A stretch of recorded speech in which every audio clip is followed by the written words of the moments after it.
So, natuloy din pala yung Blue Ribbon Committee hearing ni Senator Mike Defensor. Masyado talagang pabida tong si Mike Defensor, no?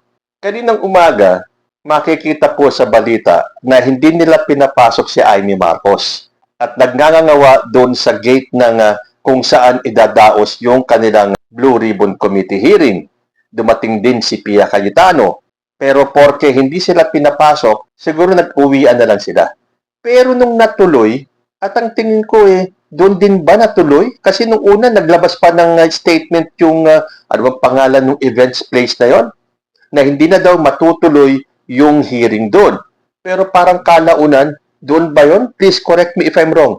Magkaiba ba yung supposedly unang kanilang pagdadausan ng hearing at doon sa kung saan naganap yung hearing or yung press con? Dahil naging press con na lang So, kung dumating si Amy Marcos ng umaga, si Pia Cayetano, nakita pa dumating si Chavit Singson at saka si Atty. Topacio, bakit nung press con nung bandang hapon, hindi dumating si Alan Peter Cayetano doon sa press briefing nila?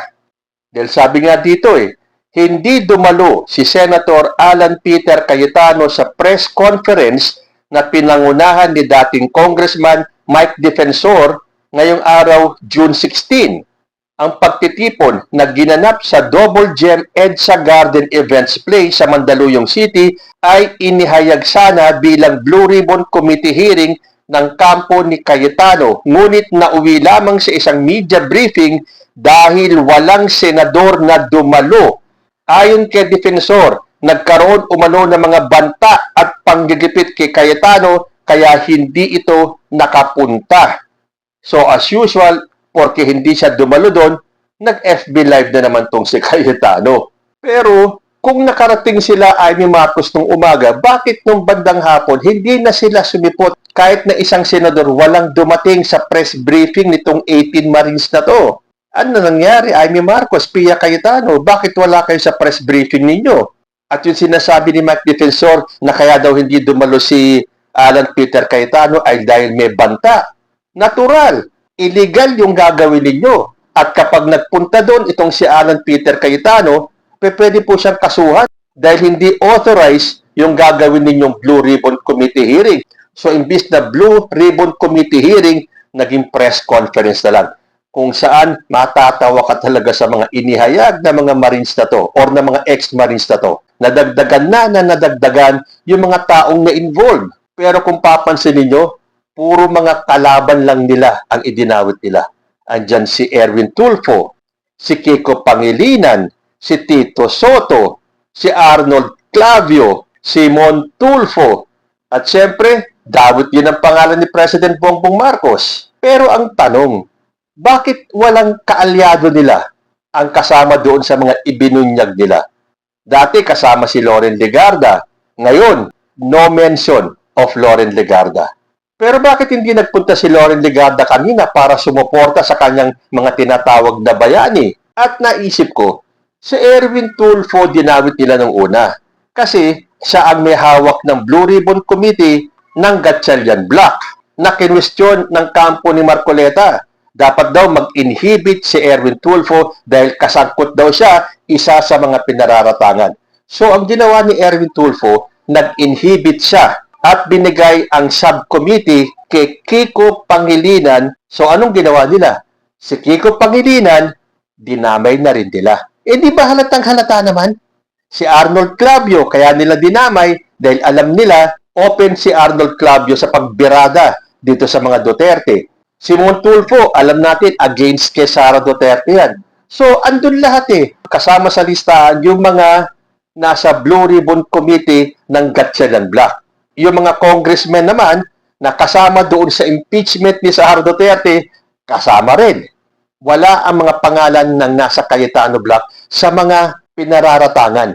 Ay meron pala si Mark Villar na usap-usapan lilipat sa grupo ni Win Gatchalian. At si Amy Marcos, bakit walang maleta? Pwede bang walang maleta si Amy Marcos? Kung merong maleta, si President Bongbong Marcos, magkapatid yan Yun yung time na hindi pa naman sila magkagalit. Yun yung time na close pa yung magkapatid. So, syempre, kung hahatiran mo ng maleta si President Bongbong Marcos, dapat meron din si Amy. Dahil magkapatid yan eh. Magkapartido yan eh. So, kung nag-deliver sila ng maleta kay President Bongbong, dapat meron din si Amy. Pero walang mention of Amy's name. At sa pagkakarinig ko kanina, sinama na rin nila si Chis Escudero at si Joel Villanueva na hinatiran ng maleta. O bakit kasama na si Chis Escudero? Dahil lumipat na nga si Chis sa majority ngayon. At bali-balita na si Joel Villanueva ang kukumpleto sa 13 senador para iboto si Gatchalian bukas sa pagka-Senate President. Dahil bukas po gaganapin yung special session na ipinatawag ni President Bongbong Marcos para matapos na ang gulo dahil sa kagagawan nitong grupo ni Cayetano, walang naipapasang bills, yung mga dapat harapin ng mga senador na to ay wala pong nangyayari dahil sa pagtatantrum ni Alan Peter Cayetano. So bukas, malamang yan, official ng magiging Senate President itong si Win Gatchalian. Bakit ko nasabi? Kasi ngayong araw po ito, finally, dumulog na si Alan Peter Cayetano sa Supreme Court. At kung nakita niyo yung listahan ng mga pumirmang mga senador doon sa Cayetano Block, kapansin-pansin na wala ang pirma ni Joel Villanueva at ni Mark Villar. So, yung kay Joel, sinasabi ng marami, sigurado nang lilipat sa Gatchalian Block. Bukas yan para maging 13 sila. Si Mark Villar, na idinawit ng Cayetano Block dyan sa maleta issue na yan. Kasi hindi nila pwedeng pagsabayin na sabihin wala sa listahan si Loren Legarda at si Mark Villar. Kasi di ba, nung una, andun yung pangalan ng dalawa. Doon sa unang salaysay ng mga ex-marisa to. At nung time na yon, hindi pa nila kaalyado si Loren Legarda. Nung naging kaalyado na si Legarda, bigla nagkamali lang daw sa pagdawit sa pangalan ni Loren Legarda. Hindi naman nila pwedeng pagsabayin na pati si Mark Villar nagkamali din. Obvious na obvious yon. At dahil mas matunog ang balita na pati si Mark Villar ay lilipat sa kabila, si Loren Legarda lang ang isinalba nila. Maniniwala tayo nun? Sinumpa ang salaysay? Ang tagal nilang ginawa yung kanilang affidavit, nakasama yung pangalan ni Loren Legarda, and then suddenly, porque kaalyado na si Legarda, nagkamali lang daw yung mga ex-Marines. Tell that to the ex-Marines themselves. Kayo-kayo na lang mag-utuan. So, ganun na nga ang nangyari. Lahat lang ng kalaban nila, lahat ng kontra sa Cayetano Block, lahat ng may kinalaman sa impeachment ni Sara Duterte, lahat ng may kinalaman sa Blue Ribbon nitong Gatchalian Block, tinira nila. So, obvious, di ba? Obvious. Halatang halata. So, paano tayo maniniwala dito sa mga ex-Marines na to? At kung sinasabi ni Mike Defensor na nasa kanila daw ang katotohanan, tulad na sinasabi din ni Amy Marcos, teka muna, Amy Marcos, katotohanan daw sila. Pero bakit hindi pumirma doon sa Partial Blue Ribbon Committee report ni Ping Lacson? Dahil tatamaan yung mga kaalyado niya. Tapos ngayon sasabihin nila na nasa panig nila ang katotohanan. So, paano rin tayo maniniwala sa katotohanan na sinasabi ni Mike Defensor? Tuwing lalabas at magpapa-press conference itong mga ex-Marines na to, may nababago sa kanilang statement. Every time na sila ilalabas, may pagbabago. Tapos gusto ninyo, paniwalaan natin itong statement ng 18 ex-Marines? Kung totoo yung sinasabi ng kampo nitong si Mike Defensor, dumalo kayo sa hearing ng legit na Blue Ribbon Committee. Di ba nung nagpatawag nung isang araw ng Blue Ribbon Committee hearing itong kampo ni Gatchalian, dumalo nga itong mga ex-Marines na to, pero tumambay lang sa opisina ni Senator Robin Padilla. So kung totoong kayo ay para sa katotohanan, dumalo kayo sa legit na Blue Ribbon Committee hearing.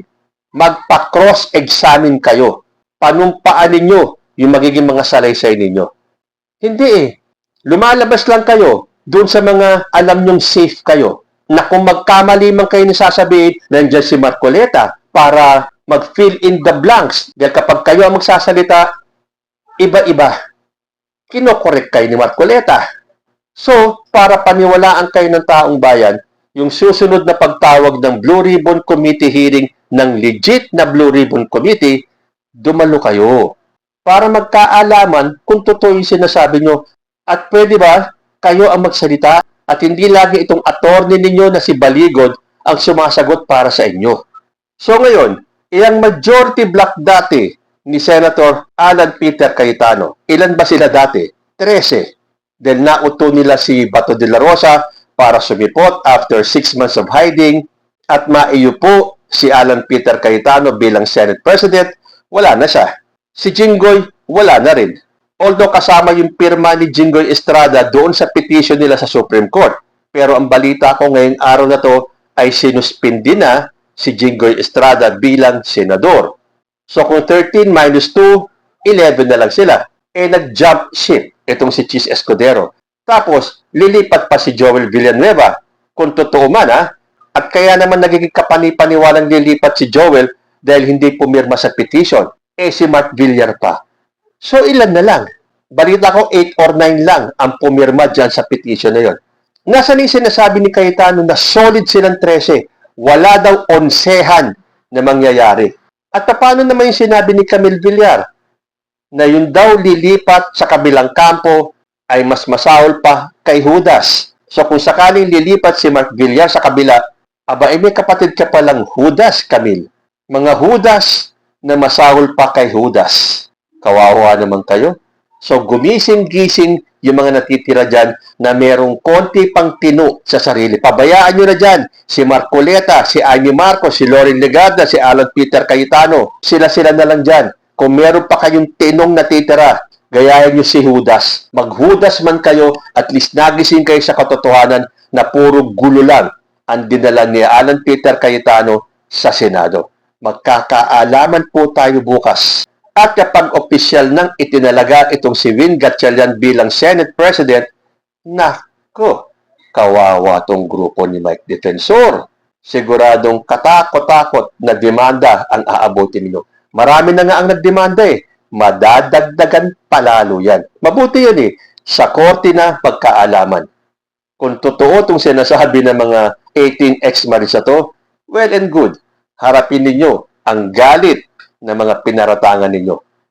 So, another day has gone, another drama has passed dito sa Senate Flix sa mga kadramahan ng kampo ni Alan Peter Cayetano. Bukas kaya matatapos na ang pag-iinarte ni Alan Peter Cayetano? Kayo po, ano ang masasabi ninyo? Comment lang po down below and I will see you in my next video. Diyos ti Agnina.